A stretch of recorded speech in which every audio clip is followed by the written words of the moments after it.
Et si ton plus grand malheur était en réalité le début de ta destinée?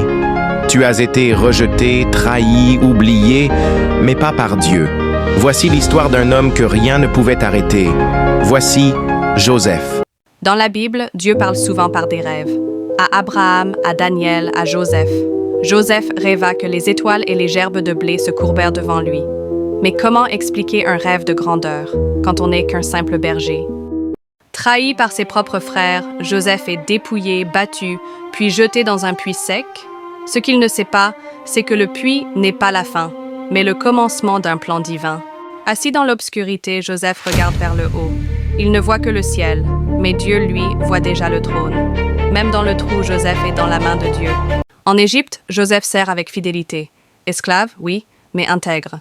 Là où d'autres se plaignent, Joseph travaille. Et même loin de sa famille, Dieu est avec lui. Un jour, Pharaon l'appelle. Joseph se tient debout, humble, mais rempli de sagesse. Il interprète les songes, et en un instant, Dieu l'élève de la prison au palais. Les années ont passé. Les frères qui l'ont trahi sont venus chercher du pain. Joseph les regarde. Il a le pouvoir de se venger, mais il choisit de pardonner. Le garçon jeté dans un puits règne désormais sur une nation. Ce n'est pas la trahison qui a défini Joseph, c'est la promesse.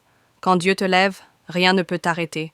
Joseph est monté sur le char royal, et tout le peuple criait devant lui, à genoux.